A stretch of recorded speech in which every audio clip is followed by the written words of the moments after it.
Bate-papo.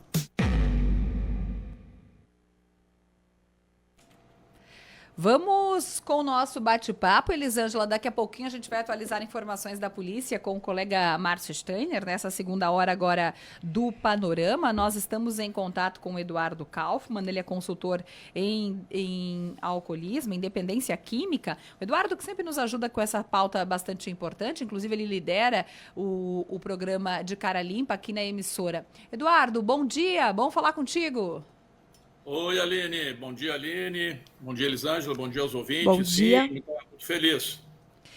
Olha só, Eduardo, esse final de semana a gente vai lembrar desse Dia Nacional de Combate ou Conscientização ao Alcoolismo. E a gente sabe, passado recente, o Carnaval e as festas de Carnaval, elas seguem, né? Final de semana tem vários eventos pelas cidades da região. A gente sabe que algumas festas, feriados, a gente já falou sobre isso, final de ano, faz com que esse consumo exagerado da bebida alcoólica vire uma pauta, porque acaba resultando aí nos acidentes de trânsito, aumento dos casos de violência doméstica, por exemplo, estão intimamente relacionados com esse consumo.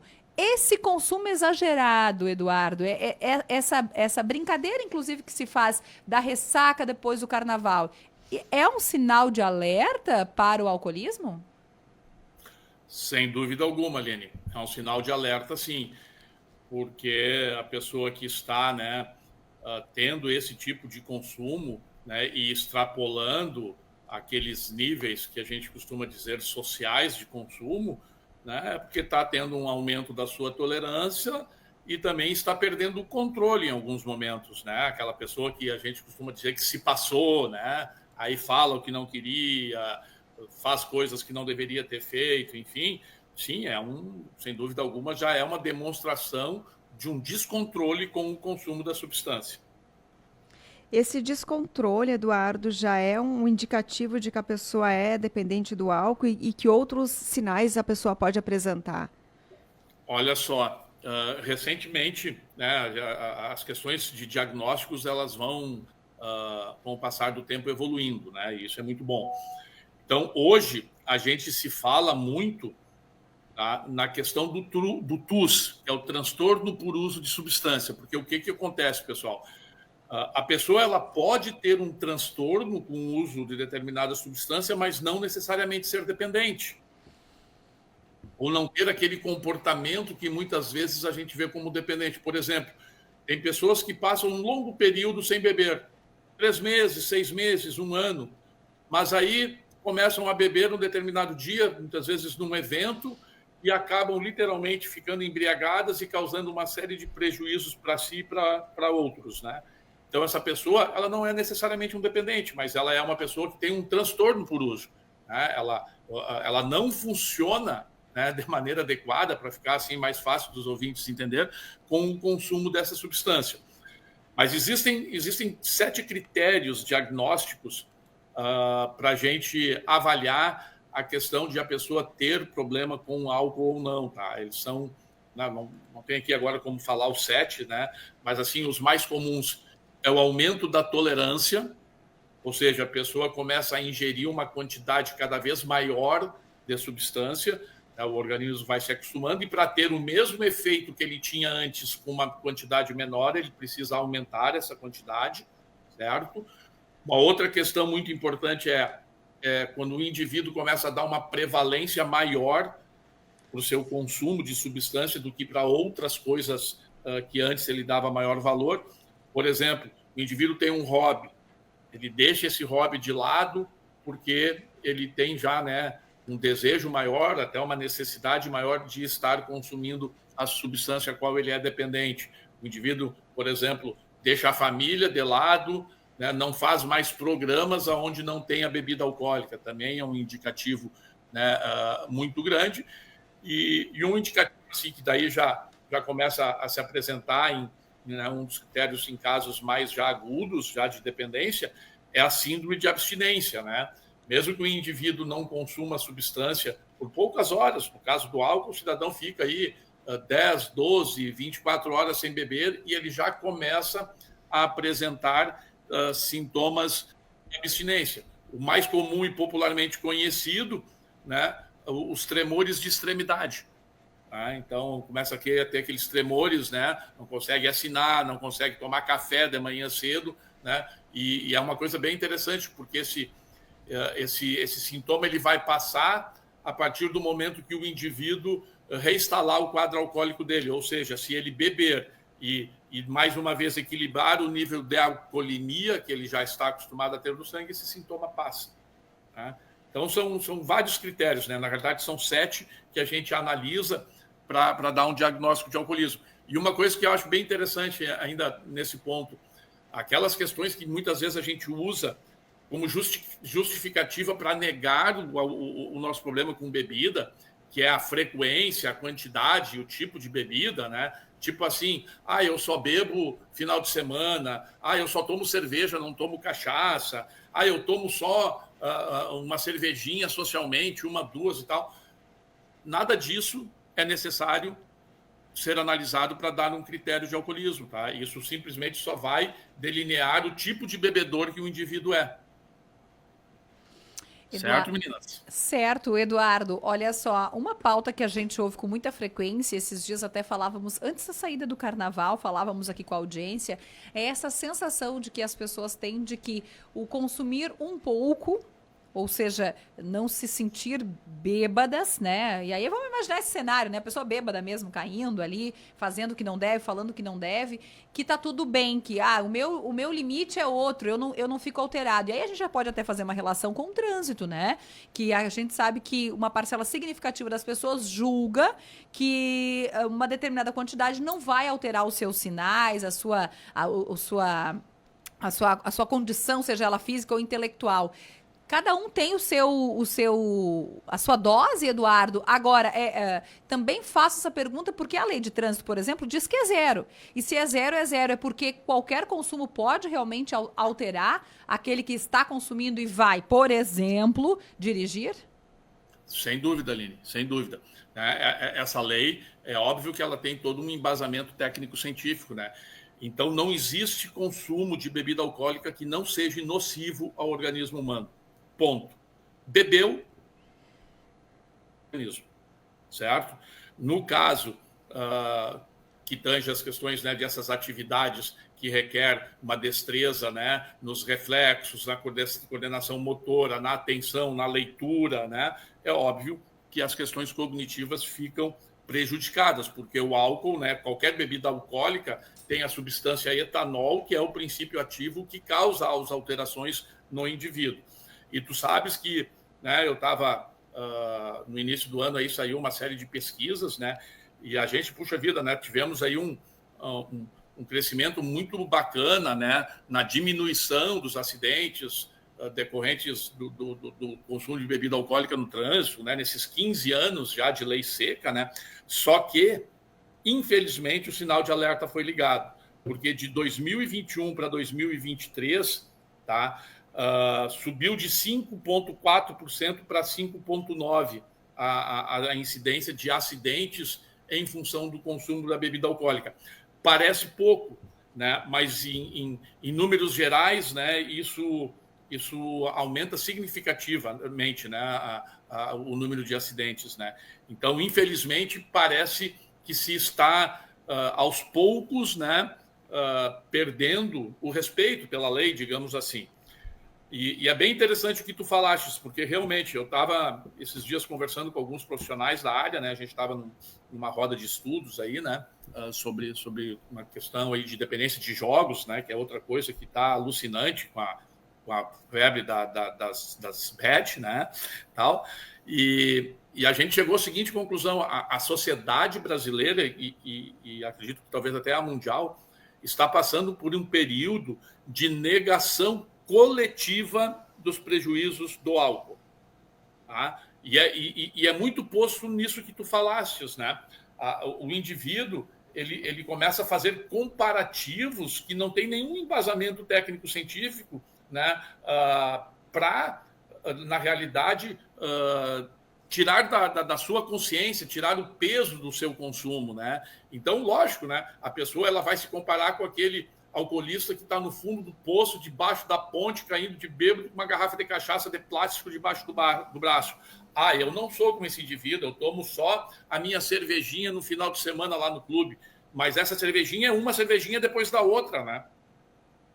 Entende? E isso a gente vê, por exemplo, dentro dos próprios consultórios médicos, né? Não se tem dentro do Brasil, né, uma conduta médica que explore o consumo de álcool da pessoa de uma forma mais contundente, né? Ah, se explora os hábitos alimentares, o consumo de açúcar, se fez atividade física ou não, se está dormindo bem ou não. Agora, quando fala em álcool, parece que fica todo mundo cheio de dedos, né? E muitas vezes o indivíduo diz lá, não, doutor, eu tomo só uma cervejinha no final de semana, uma caipirinha no churrasco de domingo. E muitas vezes isso, né, a forma que a pessoa traz esses dados está distorcida, porque a pessoa não consegue fazer uma leitura honesta, né, do seu consumo, porque já tem esse processo de negação automático. Então é muito cruel isso, né? E as pessoas ficam, né, diminuindo para si mesmo as consequências e os prejuízos que o alcoolismo traz. Eduardo, como é que a gente pode ajudar as pessoas a fazerem essa leitura, a entenderem esses prejuízos que o alcoolismo proporciona? Tá. Só para vocês terem uma ideia, tá? O aumento do afastamento do trabalho por alcoolismo e drogadição, e inclusive jogos no Brasil, aumentou significativamente, tá? Nos últimos anos, tá? Então, 37% em função do álcool e 350% em função do jogo. Nossa. Tá? Então, essa é uma pauta que em breve a gente vai começar a ouvir falar muito. Porque o que aconteceu, né? Foi regulamentado o jogo no sentido de cobrança de impostos, né? Agora, uma normatização mais específica sobre os cuidados com o jogo, quem pode, quem não pode, como funciona, etc. e tal, não existe nada, né? Está liberado. Tem criança de 10 anos de idade fazendo aposta na internet. O que é extremamente perigoso. Tá? Mas de que forma a gente pode ajudar? Vejam bem, esses dias, né, que são do famoso calendário da saúde, né, nós temos em fevereiro agora, né, o dia 18 de fevereiro, que é o Dia Nacional de Combate ao Alcoolismo, e o dia 20 de fevereiro, que é o Dia Nacional de Combate às Drogas e ao Alcoolismo. Tá? Então, essas datas, elas existem justamente para trazer à tona, né, toda essa condição, todo esse malefício que esse consumo traz para a sociedade, né, e que as pessoas possam, né, ter uma consciência maior com relação a isso. Em função disso, por exemplo, aqui em Lajeado, nós teremos, né, no dia 20 de fevereiro, lá no espaço Labilá, né, da Prefeitura de Lajeado, uma ação de alcoólicos anônimos, com os grupos Sobriedade, também de narcóticos anônimos, com o grupo Voo Livre, que são 2 grupos que atuam aqui em Lajeado, conjuntamente com uma parceria com a Lajeado pela Paz, né, o Pacto Lajeado pela Paz, e a empresa Lagecópias tem colaborado com a gente também, até na produção desses cartazes. Vai haver uma palestra aberta à comunidade, para a gente falar sobre esses temas, falar sobre como funciona Alcoólicos Anônimos, né, e essa palestra vai ser aberta das 19 às 21 horas, então todo mundo está convidado a participar. E eu creio assim que a gente tem que trazer, né, conteúdo, né, relativo a essas questões, para que as pessoas possam ter esse embasamento, né, para tomar a sua decisão com relação ao consumo. Né? Porque as pessoas, né, o apelo comercial para o consumo de bebida alcoólica e até para as drogas ilícitas hoje é infinitamente superior, né, à mídia que se faz de prevenção. Eduardo, justamente faria essa pergunta para você antes da gente fechar. Que bom saber que temos esse evento aí no dia 20, né? Que bom que a nossa audiência saiba, que busque informação. Eu gostaria de saber se existe um gatilho. Qual é o gatilho para esse consumo exagerado? A gente já falou por aqui e eu vou infinitamente te fazer sempre essa pergunta, né? Por conta dessa sensação que eu tenho de que a gente não pode, a gente não consegue celebrar sem beber. Né? É uma anomalia, parece uma anomalia quando você está numa roda de amigos, num grupo de colegas, está celebrando algo e você não bebe. E vamos começar pelo começo, né? Muitas vezes a gente já não bebe porque tem que dirigir. E aí a regra é clara, então não pode, né? Não pode. Sim. Mas parece que, e o colega Moisés falava esses dias sobre isso, né? Parece que a gente está numa condição de se justificar porque consegue celebrar e ser feliz sem esse brinde alcoólico. Então, Então, são duas perguntas, né? Por que a gente tem essa coisa, né? Essa necessidade de sempre celebrar algo com a bebida, ela tá ali no topo da celebração, e se existe um gatilho, Eduardo, para que a pessoa comece esse consumo exagerado? Não, sem dúvida, se a gente for analisar, né, o que leva uma pessoa a fazer a experimentação do álcool e a começar a ter um consumo, né, mais efetivo, tal, na realidade o alcoolismo o alcoolismo é uma doença multifatorial. São múltiplos os fatores que levam um indivíduo a consumir bebida alcoólica. E sem dúvida alguma, o meio onde a pessoa vive tem uma importância muito grande, né? Então, se tu nasce e cresce e se desenvolve num ambiente onde se bebe para tudo, e vamos combinar, né, Aline? Me dói dizer isso, tá? Mas alguns anos atrás eu me lembro que eu dava entrevistas, né, e falava, puxa vida, a gente já nasce bebendo no batizado, né? Porque faz lá o batizado, que não tem nada a ver com bebida alcoólica, é uma celebração espiritual, né, da entrada daquela pessoa numa vida espiritual, abre a geladeira, tá caindo cerveja para tudo que é lado. E sempre tem um parente que toma um porre e estraga a festa. Então, agora tá pior, né? Tem o famoso chá de beber, né? A revelação do sexo da criança, as mulheres já vão para um lado, os homens vão para o outro, e geralmente, né, um consumo de bebida alcoólica abusivo e assim por diante. Então, o que eu quero dizer com essa minha fala? A gente já nasce bebendo, né, Aline? É cultural. Né? Por isso que hoje o Eduardo e os companheiros dele de recuperação, quando estão numa festa e não estão bebendo, são mosca branca. Né? São os diferentes, as pessoas nos interpelam, né? e questionam, mas por que tu não está bebendo? O que aconteceu? Tu não bebe mesmo? Não bebo por opção, eu tenho um problema, se eu beber eu me descontrolo, a minha vida não fica legal. E as pessoas têm dificuldade de aceitar isso. Né? Então eu acho que essa pressão cultural, que para mim tem muito a ver com a questão de marketing, infelizmente, tá? Porque se plantou a ideia de que beber é glamuroso, que só tem prazer, né? E a gente não vê nas propagandas, por exemplo, de bebida alcoólica, né, que estão bastante restritas, mas ainda existem, né? As pessoas não mostram lá, né, o indivíduo caindo de bêbado, todo vomitado, agredindo a companheira quando chega em casa alcoolizada, a questão que tu falaste aí, né, da violência doméstica, ou sendo extremamente agressivo com os filhos, tal. Nada disso aparece, né? Só aparece o glamour da festa, o bem-estar, o prazer, né? Então é uma propaganda enganosa na realidade. Né? Então, uma outra questão também que é bem importante, né, e a gente tem que ter consciência disso, é que realmente o álcool é uma bebida, uma substância extremamente sutil e enganosa, porque ela ajuda na socialização realmente. Não tem como a gente fugir dessa realidade. Né? O indivíduo, por exemplo, que tem, né, um perfil tímido, tem uma dificuldade de socializar, de conversar, de dançar, de interagir, né, numa roda social. Se ele tomar uma pequena dosagem de álcool, né, o primeiro efeito que o etanol vai fazer nesse indivíduo, né, é fazer com que ele se liberte dos seus medos, ele vai sentir aquela euforia. Eu sempre brinco, os alemão enlajados ficam com as bochechas vermelhas, né, ficam mais dançarinos, ficam mais bonitos, falam melhor, né, e aí a pessoa grava na memória química dela que tem um resultado positivo quando bebe. Só que essa é talvez a grande armadilha, né, da substância álcool, porque isso acontece no início. Depois que o indivíduo tem o aumento da tolerância e começa a desenhar um quadro de dependência, o que vem é prejuízo, é dor e sofrimento. Né? Então, eu acho que são esses os fatores, né, que levam. Eu acho que também, no caso da mulher, que está com um aumento crescente, né, no consumo de bebida alcoólica, a mulher, ela em função do empoderamento, né, e dos avanços que o feminismo trouxe, né, dessa igualdade que tem que existir, obviamente, entre os sexos, né, as mulheres também, como foram para o mercado de trabalho, né, e tal, as suas responsabilidades, a pressão que a mulher sofre no dia a dia é muito maior do que era no passado, né, nessas questões profissionais. E aí a mulher entra também naquela questão do famoso happy hour, né? Vamos fazer um happy hour lá no final do dia, e realmente funciona, né? Tá todo mundo estressado, tá todo mundo agitado, vai lá no botequim, vai lá no barzinho, toma uma rodada de chopp, uma rodada de caipirinha, o álcool é uma substância depressora do sistema nervoso central, vai diminuir a atividade cerebral, a pessoa vai relaxar e vai achar que está fazendo a coisa mais bacana do mundo.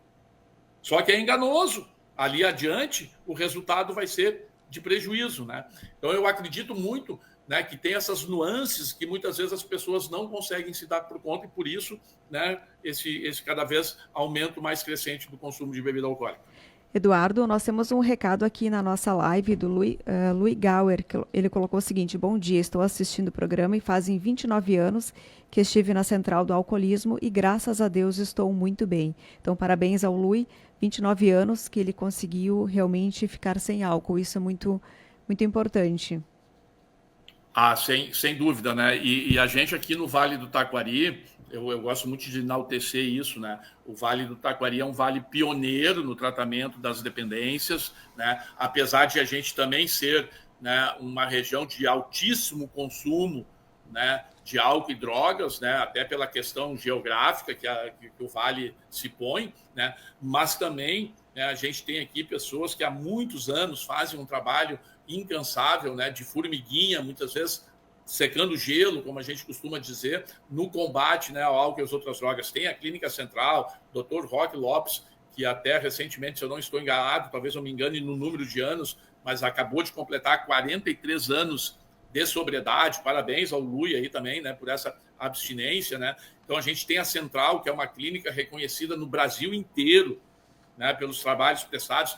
Tem o Centro de Tratamento, né, o CT São Francisco, não é o Abrigo São Francisco, né, é a Comunidade Terapêutica São Francisco, que faz um trabalho fantástico também, né, no tratamento de álcool e outras drogas. Tem a ANASAN, tem os grupos de alcoólicos anônimos, de narcóticos anônimos. Então, a gente, né, tem profissionais muito bem capacitados, né? Tem a DK Consultoria, tem o doutor Aderchante, tem a doutora Maria Rosa, tem... Nossa, poderia citar aqui dezenas de profissionais. Então, a gente está muito bem cercado de estruturas, né, e de ferramentas para combater a doença. Mas eu acredito que o ideal seria a gente conseguir fazer a prevenção primária. A prevenção primária. O que é a prevenção primária? Fazer com que as pessoas ou não façam o consumo de substância, o que, né, eu já parei de pensar nisso, porque isso é uma utopia da minha parte, né? Mas que a gente faça ao menos que as pessoas comecem a fazer o uso de substância, eu estou falando aqui das lícitas, obviamente, do álcool, pelo menos o mais tarde possível, para que não sofram, né, lá na sua adolescência, que é o que acontece com a maioria das pessoas, os agravos do consumo do álcool, né, e aumentar a predisposição para se tornar dependente, né? Então, que a gente tenha essa consciência de que quanto mais tarde o indivíduo começar a fazer o consumo de álcool, menor vai ser a chance de ele se tornar um alcoolista. Por isso que é proibido beber antes dos 18 anos, porque o cérebro do indivíduo não está formado ainda, ele não tem uma tomada de decisão adequada, ele vai sofrer agravos muito significativos por fazer o consumo de uma substância tão letal como é o álcool. Eduardo, agradecer sua participação aqui conosco, gerando esse importante conteúdo. Bom final de semana para você, até a próxima. Obrigado, Aline, obrigado ao pessoal aí da rádio e lembrar mais uma vez, né, e convocar, né, a população, né, que se faça presente no dia 20, a partir das 19h30, lá no Lab Lá, né, para participar desse evento, tá, bacana, que vai ser um bate-papo, uma troca de experiência, porque a gente precisa conscientizar a sociedade, porque o que está acontecendo com relação ao alcoolismo é algo, assim, assustador, sem dúvida alguma. Muito obrigado. Obrigada. Eduardo Kaufmann, consultor em dependência química, falando sobre o Dia Nacional de Combate ao Alcoolismo e essa ação que acontece no dia 20 no Lab Lá.